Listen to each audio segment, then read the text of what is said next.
Bom dia, tudo bem? A mensagem que Deus colocou para mim hoje, ela diz assim: quem ama não desiste, não dá desculpas, prefere a cruz que abandonar o amor. Senhor, tende misericórdia de nós. Perdoa, Pai, todos os nossos pecados, livra-nos de todo mal, nos afasta de tudo aquilo que não vem de Ti. Envia, Pai, Seu Espírito Santo, para que tudo possa ser transformado, tudo possa ser renovado. Nós agradecemos, Senhor, por tudo que tem feito em nossa vida. Nós Te louvamos, nós Te bendizemos, nós Te amamos. Nós agradecemos, Senhor, a Sua presença nesse instante. Quando a gente escuta a palavra amor, eu acho que naturalmente nós não pensamos em Deus. Nós pensamos num pai, numa mãe, ou de repente num relacionamento, num amigo. Talvez você possa amar alguma coisa, mas naturalmente nós não conseguimos fazer essa associação que Deus é amor. Então de repente você assiste um filme e vê as pessoas se amando, ou alguém sofrendo porque não tem alguém. E eu gostaria de partilhar um pouquinho de vocês da minha história, porque para mim o amor era uma coisa um tanto quanto absurda. Eu tinha 17 anos, então vamos dizer que durante a minha adolescência inteira não era uma pessoa fácil de se lidar, e com depressão e com tudo. E eu assisti o filme do Romeu e Julieta com o Leonardo DiCaprio, e aquele filme ele não entrava na minha cabeça, porque eu não entendia a razão dele ficar indo atrás da moça, sendo que todo mundo queria matar ele. De tudo aquilo que aconteceu na história do Romeu e Julieta. E aquilo eu não entendia. Por quê? Porque racionalmente o amor ele não faz o menor sentido. E se a gente notar, eu usei uma palavra sentir. O amor ele é um sentimento. Só que hoje, graças a Deus, graças à Bíblia, eu tenho um entendimento melhor sobre as relações. E eu consigo ler essa frase: quem ama não desiste, não dá desculpas, prefere a cruz que abandonar o amor. De que amor que eu tô falando? Do amor de Deus. Esse amor a gente aprende somente com Deus. Aquele amor que eu assisti no filme, que eu não entendia, é como se fosse um simbolismo do amor de Deus. Você pode amar uma pessoa? Pode. Só que dificilmente, se essa pessoa trair a tua confiança, se essa pessoa não fizer o que você acha que ela deve fazer, você dificilmente vai ficar com ela. Dificilmente você vai perdoar ela. Então esse amor que a gente acostuma a chamar de amor, ele não é o amor genuíno, ele não é o amor verdadeiro. O amor verdadeiro é o amor de Deus. Porque o amor de Deus, ele não fica colocando porquê, ele não fica colocando condição, ele não fica dando desculpa para não estar junto, ele não fica dando nada. Ele é um amor muito mais puro, um amor muito mais forte. E não existe melhor descrição do que é o amor de Deus do que a feita lá em Coríntios 13. Eu vou ler para vocês. Eu separei ele em algumas partes porque eu acredito que para a compreensão que nós vamos ter hoje é mais importante. Então lá em 1 Coríntios 13, versículo 4 e 8, a palavra do Senhor ela diz assim: o amor é paciente, o amor é bondoso, não inveja, não se vangloria, não se orgulha, não maltrata, não procura seus interesses, não se ira facilmente, não guarda rancor. O amor não se alegra com a injustiça, mas se alegra com a verdade. Tudo sofre, tudo crê, tudo espera, tudo suporta. O amor nunca perece. Se a gente substituir a palavra amor por Deus, fica melhor ainda. Deus é paciente, Deus é bondoso, Deus não tem inveja, Deus não se vangloria, Deus não se orgulha. Se a gente notar, cabe muito bem a substituição. Por quê? Porque Deus é amor E todas essas qualidades nós encontramos em Deus. E toda vez que Deus estiver em nós, todas essas qualidades estarão em nós. Todos esses sentimentos, todos esses comportamentos. Muitas vezes a gente quer achar que escolha é amor. Não, escolha é algo racional que muitas vezes você faz. Eu recebo e-mails de pessoas dizendo: olha, o meu marido me trai e eu não sei mais o que eu faço. Para a gente poder estar dentro de uma relação, o mínimo que a gente tem que ter é uma relação. Ah, mas como assim? Uma relação com Deus. Porque sem o amor de Deus dentro da nossa relação, dificilmente na primeira dificuldade nós vamos conseguir sair por um caminho bom. E normalmente, o que a gente não encontra em casa, a pessoa ela vai buscar em algum lugar. E toda vez que alguém tiver uma busca, e nós temos um maligno que vive tentando achar uma brecha, está feita a oportunidade para acontecer algo errado. Então muitas vezes a gente culpa o outro, e eu não tiro a sua razão, mas às vezes a culpa também não é dele. Mas como assim? Mas foi ele que foi lá e fez? Foi. Só que é justamente quando eu falto dentro de uma relação que outra pessoa pode suprir aquilo que eu falto. E às vezes a gente acha que as pessoas elas têm que se virar. Relacionamento é para pagar a conta. Já ouvi isso também. Nossa, eu queria tanto ter alguém para dividir a conta. Isso é amor? Para mim parece negócio. Não, eu queria ser casada, porque depois eu não sou casado, depois o que vai sobrar para mim? Começa a gente perceber que já não é um motivo de amar, mas é um motivo de segurança. Mas o amor que Deus ele proporciona, ele não tem nada a ver. E uma coisa que nós temos que entender: pessoas são imperfeitas. Sempre vão ser? Não. Nós podemos nos aperfeiçoar quanto mais nós nos aproximamos de Deus. Nós podemos ser melhores quando Deus está presente na nossa vida. Então quer dizer que quando Deus começar a vir na minha vida, a minha vida vai começar a se parecer mais com a vida dele? Sim. Ah, mas isso daí está na palavra? Está. Lá em 1 Coríntios 13, versículo 10 e 11. Quando, porém, vier o que é perfeito, o que é imperfeito desaparecerá. Quando eu era menino, falava como menino, pensava como menino e raciocinava como menino. Quando me tornei homem, deixei para trás essas coisas de menino. Se você notar, o que Deus está dizendo? Quando eu chegar na sua vida, tudo aquilo que é imperfeito, tudo aquilo que é natural, ele vai desaparecer. E Deus ele dá um entendimento que para mim eu gosto muito dessa palavra e dessa passagem. Quando eu era menino, pensava como menino. Quando nós nascemos e somos naturais, nós somos como meninos. Nós não suportamos a doutrina de Cristo. Nós não suportamos o perdão. Pede para uma pessoa que ainda é pequena na fé perdoar alguém para você ver a dificuldade e o sacrifício que ela vai ter. Como o orgulho impede. Como o pensamento que ela acha que as outras pessoas vão pensar. E como ela vai criar um conjunto de problemas para permanecer, que aquele mal ele permaneça na vida.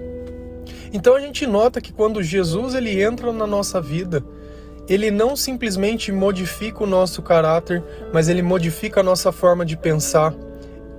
Ele torna possível que nós tenhamos uma idade mais avançada, um compreendimento muito melhor. Se a gente notar, quem costuma chorar não é criança? E por que tem tantos adultos que ainda choram? Porque não aprenderam a se tornar homens. E eu não estou te culpando, não tem nada de errado em você não suportar a dor e chorar. Só que Deus está dizendo para você assim, olha, quando eu chegar na tua vida, essa imperfeição, isso que às vezes tem te machucado, isso que às vezes tem desanimado, isso vai desaparecer. Você vai se tornar muito mais parecido que eu, você vai parar de dar valor. Esse romance que a gente assiste nos filmes, ele não existe. Esse amor perfeito que nenhuma das duas pessoas vai errar, não existe. Esses filhos que a gente acha que sempre vão ser gratos, Ele não existe. E esse pai que ele nunca vai errar, ou essa mãe que nunca vai errar, também não existe. Para que nós possamos continuar dentro de um relacionamento, é necessário que nós aprendamos que perdoar é preciso, crescer é preciso, mudar a forma de pensar, mudar a forma de entender, mudar todas essas coisas. Não dá para ficar dando desculpa para não fazer o que é certo. Eu vejo pessoas que muitas vezes se separam e não tem motivo nenhum você separar por causa de alguma coisa. E aí começa a dar desculpas para querer justificar porque fez errado, justificar. Nós não devemos justificar o erro, nós devemos assumir a culpa, independente do que ela seja. Você percebe? O amor, ele se alegra com a verdade. Se alegra com a verdade. Se uma pessoa te disse a verdade e Deus está com você, você tem capacidade para perdoar. Agora, se uma pessoa continua mentindo para você, não faz nem sentido você querer estar junto com essa pessoa. Não faz sentido, precisa de verdade. Deus é a verdade, eu sou o caminho, a verdade e a vida. Sem isso, não tem Deus. Não existe mudança porque uma pessoa cometeu um erro. Ah não, ele cometeu um erro, agora ele jurou por Deus. Olha pra você ver, ele precisa jurar por algo maior, porque a palavra dele já não tem mais sentido. Não, ele jurou por Deus que vai mudar. Não vai mudar nada. É que nem um viciado. Não, agora eu não vou mais usar. 3 dias depois está lá perdido e sumido. Não, agora ele vai ficar bom, agora vai dar certo. Não vai dar certo. Ah, mas você tá agorando. Não tô. Para dar certo tem que ter Deus. Para dar certo tem que vir o que é perfeito, para o imperfeito desaparecer. Enquanto continuar culpando, achando que tem o direito, que ele é um coitado, que ele é não sei o quê, não vai parar. Não vai parar.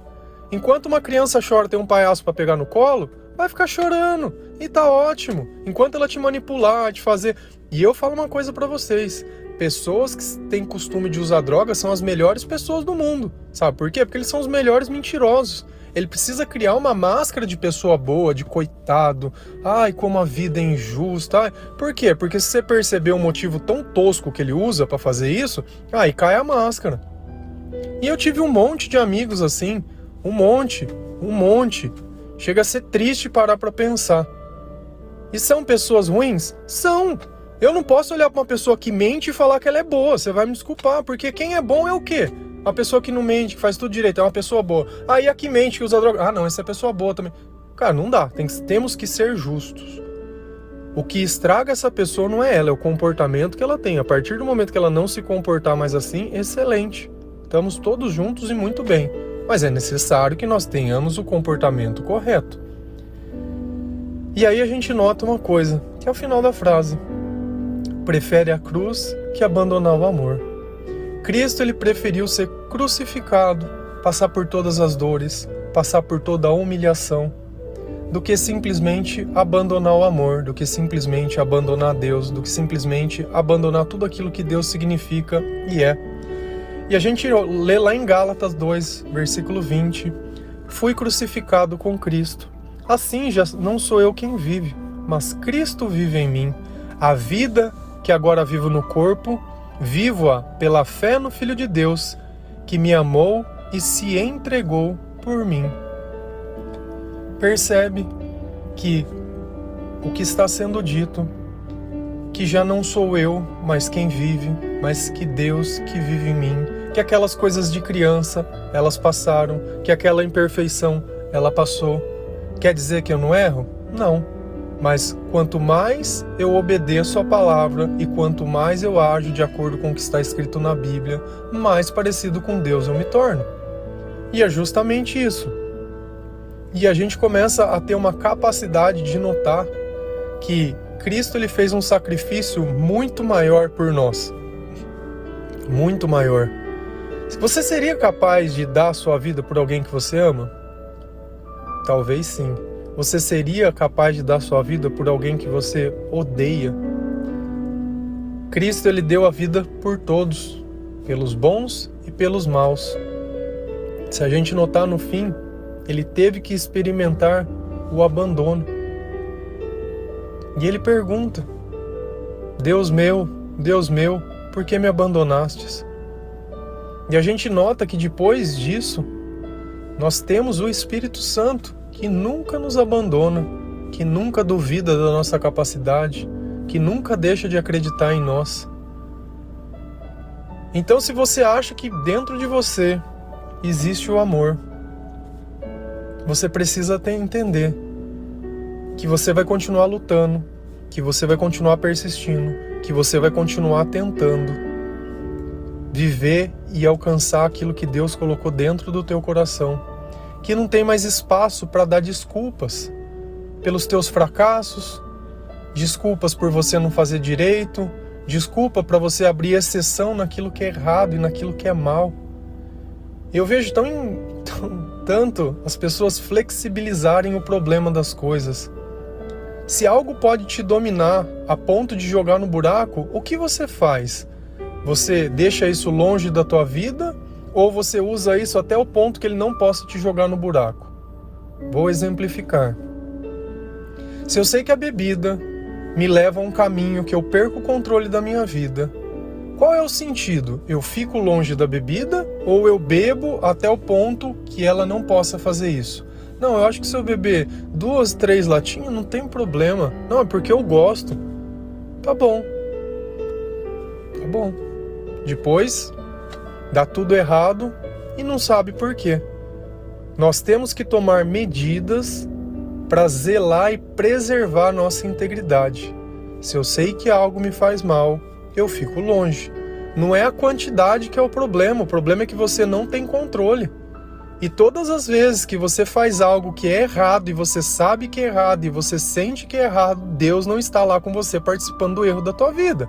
Quem está? Não preciso nem falar. E o diabo, uma coisa que ele é paciente. Ele vai dando corda, vai dando corda, vai dando corda. E você vai só se enforcando, até que chega o ponto que ele puxa. E depois você não sabe porque tudo dá errado. Todas as vezes que Deus te levanta, você simplesmente acha direito de se jogar no chão e ficar lá dando chilique. Nós temos que ser maiores. Nós temos que crescer, permitir que Deus atue na nossa vida, parar de questionar, parar de querer encontrar um culpado. Ah não, a culpa de tudo que aconteceu na minha vida é daquela pessoa, porque ela é uma desgraçada. Nossa, mas quem deu essa autoridade pra ela agir na tua vida? Não foi você? Não, mas é porque... Não tá bom? Vai embora. Não tá bom, não tá dando certo? Some. Perdoar quem não tem Deus, não adianta. Você vai continuar perdoando. Vai lá ler a história de Sansão e Dalila. Vê o que Dalila fez na vida de Sansão. Sansão cheio de Deus, com relacionamento com Dalila. Dalila estava mais ligada aos filisteus, traiu Sansão, entregou ele, ficava querendo descobrir onde estava a força dele, acabou com a vida dele. Nem toda relação ela é boa. E não adianta a gente ficar achando, mas porque eu casei? Você casou por quê? Pra sair da casa dos pais, casou porque não queria ficar sozinha, casou porque estava velha, casou porque queria estar uma família. Eu não vejo ninguém casando porque Deus estava lá, eu não vejo ninguém falando de Deus, não vejo falando de nada. A não ser a igreja, né, que é de Deus, de resto não tinha nada de Deus. Nada. E depois que dá certo? Na primeira dificuldade, acabou, não tem Deus, nós não suportamos, nós somos crianças. É a mesma coisa de você pegar uma empresa ou pegar uma casa e der para um bando de crianças gerenciar, eles não vão conseguir fazer. Eles precisam que alguém cuide deles. Quando nós somos crianças, nós precisamos de cuidado. Quando nós nos tornamos homens ou mulheres, nós cuidamos das pessoas. E esse é o papel. Hoje você precisa ser cuidado ou você está cuidando? Qual lado da obra você está? Você vai entender qual lado que Deus já atuou na tua vida. Mas que ainda continua sendo a verdade. Que o amor é paciente, que o amor é bondoso, que ele não se inveja, que ele não se vangloria, que ele não se orgulha, que o amor ele não maltrata, que o amor não procura interesse, ele não se ira facilmente e não guarda rancor. Qualquer uma dessas coisas acontece com você? Então não é amor. Tá claro, o amor é. Qual é a dificuldade de compreender o que está escrito? O amor é. O amor não. Mas eu acho. Não, mas é porque... Cara, apaga o conceito que você tem de amor, deixa Deus pôr o dele. Se você não consegue viver essas coisas, talvez precise ser orado mais, buscado mais a palavra, estado mais com Deus. E a vida, ela dura o tempo necessário para que isso seja possível. para que a gente deixe de ser como criança, deixe de lamentar, erga a cabeça e comece a viver, comece a confiar e comece a seguir aonde Deus quiser que a gente siga. Amém? Eu só tenho, do fundo do meu coração, a agradecer a Deus pela paciência, pelo amor, por não se irar, por não se vangloriar, por não desistir de mim, por saber me esperar. Isso nós devemos o tempo todo olhar para Deus e agradecer, porque se Deus fosse uma pessoa, Ele já teria nos abandonado há muito tempo, já teria nos bloqueado. Então nesse dia, que nós sejamos gratos pelo sacrifício de Jesus na cruz, pela palavra de Deus, pelos pregadores e por todas as pessoas que depois que Deus as levantou, elas voltaram para cuidar das crianças que ficaram para trás. Amém? Um bom dia.